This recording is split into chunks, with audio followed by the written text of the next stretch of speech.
Good evening sir. Good evening. Good evening. നമ്മുടെ 80th independence day arrive ചെയ്യുകയാണ്. അതെ അതെ. അപ്പോ ഇന്ത്യൻ സ്വാതന്ത്ര്യ സമരത്തെ കുറിച്ച് ഒരുപാട് തെറ്റിദ്ധാരണകൾ യൂത്തിന്റെ ഇടയിലുണ്ട്. അതൊക്കെ ഒന്ന് Okay. അഡ്രസ് ചെയ്യാം നമുക്കിപ്പോ ഇവിടെ. Okay okay okay.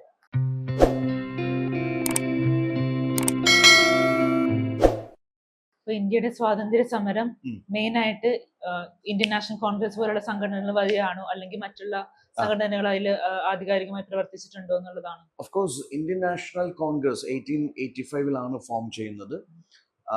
ഇൻഫാക്ട് നമ്മുടെ ഈ പറയുന്ന ലൈക്ക് മിഡിൽ ക്ലാസ് അല്ലെങ്കിൽ തൊഴിലാളി വർഗം അല്ലെങ്കിൽ കർഷകർ അല്ലെങ്കിൽ യൂത്ത് വിമൻ ഇവരെയൊക്കെ ഒരു നാഷണൽ ലെവലിൽ ഏകോപിപ്പിക്കാനും അല്ലെങ്കിൽ ഒരുമിച്ച് ഒരേ ലക്ഷ്യത്തോടുകൂടി പ്രവർത്തിക്കാനൊക്കെ INCക്ക് സാധിച്ചിട്ടുണ്ട്. So national level obviously it's an organisation which coordinated these different sections of the society and fought against this British colonialism.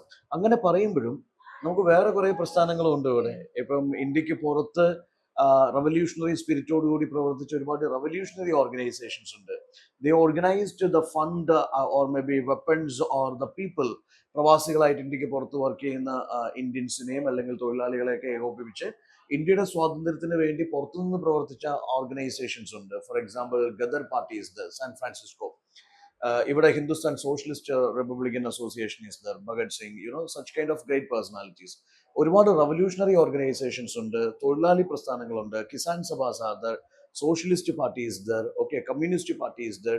So many such organisations or അങ്ങനെയുള്ള പ്രസ്ഥാനങ്ങളും കാര്യമായിട്ട് എന്തിലേക്ക് കോൺട്രിബ്യൂട്ട് ചെയ്തിട്ടുണ്ട്, നമ്മുടെ സ്വാതന്ത്ര്യത്തിലേക്ക് അല്ലെങ്കിൽ സ്വാതന്ത്ര്യ സമരത്തിലേക്ക് കോൺട്രിബ്യൂട്ട് ചെയ്തിട്ടുണ്ട്. And why this Indian National Congress? Of course it represented the aspirations of different sections of the society in a national level. And that doesn't mean that മറ്റുള്ള ഓർഗനൈസേഷൻസോ പ്രസ്ഥാനങ്ങളോ കാര്യമായിട്ട് റോൾ വഹിച്ചില്ല. ഈവൻ പ്രിൻസിലി സ്റ്റേറ്റ്സിലെ Prajamandals also they played a crucial role. മറ്റുള്ള ഒരുപാട് പ്രസ്ഥാനങ്ങളും ഈ പറയുന്ന ഇന്ത്യൻ നാഷണൽ കോൺഗ്രസിനോടൊപ്പം കാര്യമായിട്ട് എന്താ പറയുക ഇന്ത്യയുടെ സ്വാതന്ത്ര്യ സമരത്തിൽ പങ്കുചേർന്നിട്ടുണ്ട്, അല്ലെങ്കിൽ പല കാലഘട്ടങ്ങളിലായിട്ട് അവര് ഈ പറയുന്ന സ്വാതന്ത്ര്യം നേടാനായിട്ട് കാര്യമായിട്ട് പ്രവർത്തിച്ചിട്ടുണ്ട്. സർ, 1857 റിവോൾട്ടിനെ ഫസ്റ്റ് വാർ ഓഫ് ഇൻഡിപെൻഡൻസ് പറയുന്നുണ്ട്. അത് തുടക്കം തന്നെ ആയിരുന്നു? അതിനു മുമ്പ് ഇതുപോലെ പ്രസ്ഥാനങ്ങൾ ഉണ്ടായിരുന്നു, സ്വാതന്ത്ര്യ സമര റിവോൾട്ട്സ് ഉണ്ടായിരുന്നു? റിയാലിറ്റി എന്ന് പറയുന്നത് നമ്മൾ കുറേ കൂടി പിന്നോട്ടേക്ക് സഞ്ചരിക്കുമ്പോൾ നമുക്ക് കാണാൻ പറ്റും. There is Vellore mutiny. Okay, Vellore mutiny by soldiers against the British rules, laws and things and all. Vellore mutiny is there, അല്ലെങ്കിൽ നമ്മുടെ വേലുത്തമ്പി ദളവയുടെ റിവോൾട്ട് ഈസ് ദർ, അല്ലെങ്കിൽ Paika rebellion is there. Okay, so there are lots of such events happened. Even Sandal Hole is there. So many such things which happened even before this 1857 revolt. അപ്പോൾ 1857 revolt വെച്ച് സ്വാതന്ത്ര്യ സമരം തുടങ്ങി എന്ന് പറയുന്നത് മണ്ടത്തരമാണ്. In fact അതിനു മുമ്പേ ഈ പറയുന്ന സോക്കോൾഡ് ബ്രിട്ടീഷ് കൊളോണിയലിസം, ഇമ്പീരിയലിസം അല്ലെങ്കിൽ അതിന്റെ ഓഫീസേഴ്സിനെതിരെയോ അതിന്റെ സോക്കോൾഡ് റൂൾസിനെതിരെയോ ഇതിനു മുമ്പും എന്തുണ്ടായിട്ടുണ്ട്, ആന്റി ബ്രിട്ടീഷ് സ്ട്രഗിൾസ് ഇവിടെ ഉണ്ടായിട്ടുണ്ട്. അപ്പം it is not just 1857 which kick started this anti-British struggle.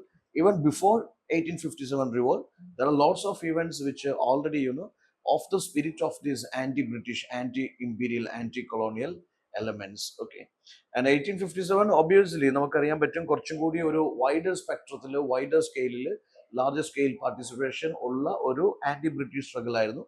അങ്ങനെ പറയുമ്പോഴും നമ്മൾ അതിനൊരു നാഷണൽ ഗോൾ ഇല്ലായിരുന്നു, നാഷണൽ ലീഡർഷിപ്പ് ഇല്ലായിരുന്നു, അല്ലെങ്കിൽ ഇന്ത്യ മുഴുവനായിട്ട് വ്യാപിച്ച് സംഭവിച്ച ഒരു സോക്കോൾഡ് സ്വാതന്ത്ര്യ സമരത്തിന് വേണ്ടിയുള്ള മൂവ്മെന്റ് ഒന്നും അല്ലായിരുന്നു.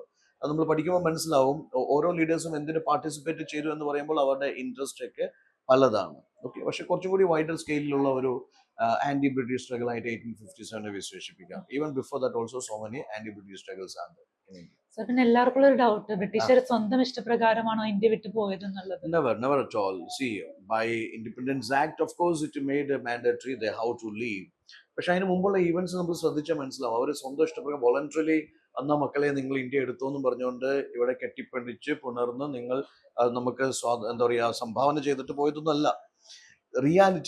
റിയാലിറ്റി എന്ന് പറയുന്നത് ആലോചിച്ച് നോക്കിക്കേ. ഇങ്ങോട്ടേക്ക് 1920s onwards നിസ്സഹകരണ പ്രസ്ഥാനം is there, boycott is there, അല്ലെങ്കിൽ civil disobedience movement is there, Quit India movement is there, then there's INA trial, INA agitations, rain mutiny. A series of events happened. I mean, ബ്രിട്ടീഷുകാർക്ക് 1920s 30s 40s എത്തിയപ്പം ഏറെക്കുറെ തീരുമാനമായി they have to leave. പിന്നെ world war 2 contest ആലോചിച്ച് നോക്കൂ. World war 2 വരുമ്പോഴത്തേക്കും British ശരിക്കും തീർന്നു, തളർന്നു. സാമ്പത്തികമായിട്ടും അല്ലെങ്കിൽ മിലിറ്ററിലി എല്ലാ തരത്തിലും അവർ ക്ഷയിച്ചു. Then you see world witnessed to two powers, there is USA, USSR. They also pressurized this Britain because India സ്വതന്ത്രമായെങ്കിൽ ഇവർക്ക് സ്വതന്ത്രമായിട്ടുള്ള വ്യാപാര കരാറുകളും അല്ലെങ്കിൽ ഡിപ്ലോമാറ്റിക് റിലേഷൻസും ഇന്ത്യയുമായിട്ട് മെയിൻറ്റെയിൻ ചെയ്യാനാവുള്ളൂ. സോ വേൾഡ് വാർ ടൂവിന് ശേഷം ബ്രിട്ടന്റെ പിക്ചർ ഓൾമോസ്റ്റ് ക്ഷയിച്ച ബ്രിട്ടൻ ആണ്, അല്ലെങ്കിൽ തകർന്ന ബ്രിട്ടൻ ആണ്. ബ്രിട്ടന് അമേരിക്ക അല്ലെങ്കിൽ ഈ പറയുന്ന സോക്കോൾഡ് എന്താ പറയുക US-ന്റെ ഒരു ഭയങ്കരമായ ഒരു ഇൻഫ്ലുവൻസ് ബ്രിട്ടനിലുണ്ട്. So there is pressure from US and USSR also. അപ്പൊ അങ്ങനെ ഈ പല കാരണങ്ങൾ, പിന്നെ RIN mutiny, last nail on the coffin of British എന്നാണ് നമ്മൾ പറയുന്നത്. അവർക്ക് മനസ്സിലായി ഇനിയിപ്പോ സായുധ സേനനെ അല്ലെങ്കിൽ ഇന്ത്യൻ ഫോഴ്സിനെ വിശ്വസിക്കുന്നതിൽ അർത്ഥമില്ല, ഏറെക്കുറെ തീരുമാനമായി. അപ്പൊ അങ്ങനെ nationally internationally they have huge pressure. ആ ഒരു കോണ്ടസ്റ്റിലാണ് അഗെയിൻസ്റ്റ് സി that liberal party in power, അങ്ങനെ ഉള്ള കോണ്ടസ്റ്റിലാണ് ദേ ഹാവ് ടു ലീവ്. അപ്പം ലീവ് ചെയ്യുമ്പോൾ എന്താ വെച്ചാൽ നല്ലൊരു ഗവൺമെന്റ് അല്ലെങ്കിൽ അങ്ങനത്തെ ഒരു പ്രസ്ഥാനം ഇവിടെ സെറ്റ് ചെയ്തിട്ട് അവരുടെ കയ്യിലേക്ക് ഭരണം ഏൽപ്പിച്ചിട്ടാണ്, ഇല്ലെങ്കിൽ അവർക്ക് നാണക്കേടാണ്. So there is cabinet mission, there is so many arrangements and all. Finally there is partition, there is Mountbatten plan, there is Indian independence act and yes India's independence. അപ്പൊ അത് എന്തായിരുന്നു ചോദിച്ച ക്വസ്റ്റ്യൻ, മര്യാദ ചോദിച്ച question അവര് free ആയിട്ട് തന്നെയാണോ പോയത് എന്നുള്ള അല്ല. അപ്പൊ അത് ദ സിറ്റുവേഷൻസ് ഡിമാൻഡഡ്, അവർക്ക് വേറെ ഓപ്ഷൻ ഇല്ല. സർ അതുപോലെ തന്നെ 1947 ഓഗസ്റ്റ് 15 ഇന്ത്യ ഇൻഡിപെൻഡന്റ് ആയി. പക്ഷേ ഇന്ത്യ മൊത്തം ഐക്യമത്യപ്പെട്ടു ആ സമയത്ത്. 1947 ഇന്ത്യ ഐക്യപ്പെട്ടു എന്ന് പറയുമ്പോൾ ഒരുപാട് ക്വസ്റ്റ്യൻസ് ഉണ്ട്. The case of Jammu and Kashmir, we have more than 500 princely States here. അപ്പൊ കുറെ പ്രിൻസിലി സ്റ്റേറ്റ്സ് പാകിസ്ഥാന്റെ കൂടെ പോകാൻ ആഗ്രഹിക്കുന്നു, കുറെ പ്രിൻസിലി സ്റ്റേറ്റ്സ് സ്വതന്ത്രമായിട്ട് നിൽക്കാൻ ആഗ്രഹിക്കുന്നു, കുറെ പ്രിൻസിലി സ്റ്റേറ്റ്സിന് വേറെ കുറെ പ്രിവിലേജസ് വേണം. So the case of there is Hyderabad is there, Travancore is there, Kashmir is there, Junagadh is there, Manipur is there. അപ്പൊ 1947 എല്ലാ പ്രിൻസിലി സ്റ്റേറ്റ്സും അല്ലെങ്കിൽ മുഴുവൻ ഈ ടെറിട്ടോറിയൽ പോർഷൻസ് എല്ലാം ഐക്യപ്പെട്ടു, ഇന്ത്യ യുണൈറ്റഡ് ആയി എന്ന് പറയുമ്പോൾ അവിടെ കുറെ ചലഞ്ചസ് ഉണ്ട്. ഇറ്റ്സ് ലൈക്ക് പാർട്ടീഷന്റെ വലിയൊരു so-called India Pakistan partition is done. ആയിരക്കണക്കിന് ലക്ഷക്കണക്കിന് ആൾക്കാർക്ക് അവരുടെ വീടും കൂടും കുടുംബവും നഷ്ടമായി. അങ്ങോട്ടും ഇങ്ങോട്ടും അവർക്ക് മൈഗ്രേറ്റ് ചെയ്യേണ്ടി വരുന്നു. കുറെ ആൾക്കാർ കമ്മ്യൂണൽ റയോട്ട്സിൽ കൊല്ലപ്പെട്ടു. ഇനി ഭാഷയുടെ ഒരു ലിംഗ്വിസ്റ്റിക് റീഓർഗനൈസേഷൻ, അത് വേറൊരു ടെൻഷനാണ്. India is known for so many languages അപ്പൊ അത് വേറൊരു ടെൻഷനാണ്.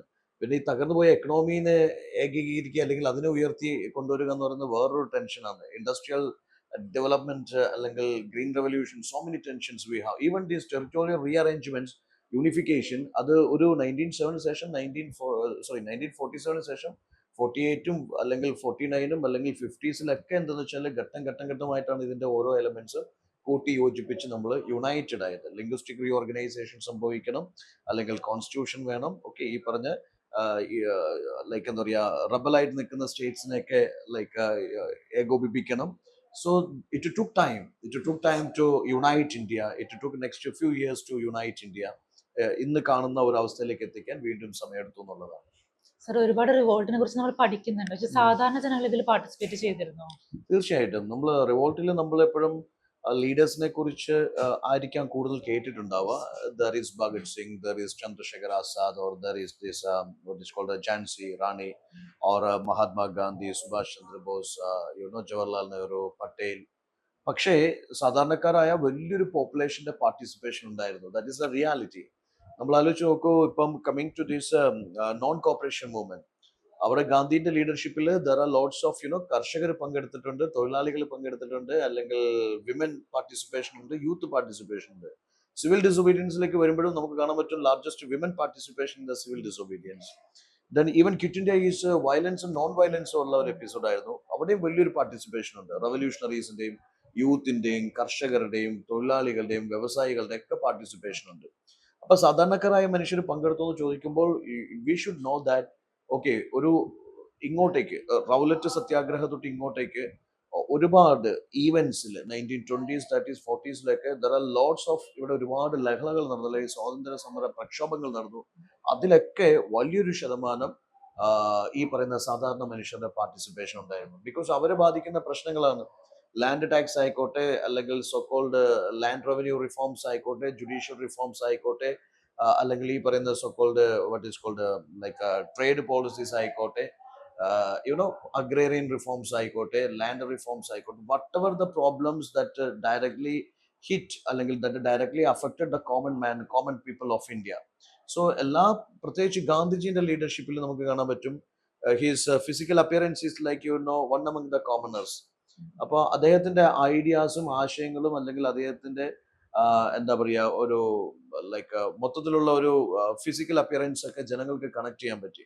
അവരുടെ ഇടയിൽ ഒരു നേതാവായിട്ടാണ് അദ്ദേഹത്തെ കാണുന്നത്. അല്ലെങ്കിൽ അദ്ദേഹം സിവിൽ ഡിസോബീഡിയൻസിൽ ഉപ്പ് സത്യാഗ്രഹം നടത്തിയത് ഒബിയസ്ലി അത് ഏറ്റവും സാധാരണക്കാരെ ബാധിക്കുന്ന സംഭവം, അവർക്ക് കണക്ട് ചെയ്യാൻ ഈസിയാണ്. അപ്പൊ അങ്ങനെയുള്ളൊരു ഗാന്ധിനെ പോലെയുള്ള ലീഡേഴ്സ് ഒക്കെ വന്നതിന് ശേഷം കൂടുതൽ സാധാരണക്കാരുടെ പാർട്ടിസിപ്പേഷൻ നമുക്ക് സ്വാതന്ത്ര്യ സമരത്തിൽ കാണാനായിട്ട് പറ്റും. Okay sir, thank you. നമ്മൾ ഇന്ന് ഒരുപാട് മിത്സ് ബസ്റ്റ് ചെയ്തു, തെറ്റിദ്ധാരണകൾ മാറ്റി. Thank you sir. We will continue the series. So this is something, when you celebrate the independence of our nation, please try to understand is how നമ്മൾ എങ്ങനെയാണ് ഇത് നേടിയെടുത്തത്, അല്ലെങ്കിൽ ഇതിന്റെ പിന്നിലുള്ള കഷ്ടപ്പാടുകളും അല്ലെങ്കിൽ സഹനങ്ങളും സാക്രിഫൈസസും കൃത്യമായിട്ട് നമ്മൾ അറിഞ്ഞിരിക്കുക എന്നുള്ളത് ഇമ്പോർട്ടൻ്റ് ആണ് as A citizen, as A UPSC aspirant. Stay tuned. Thank you.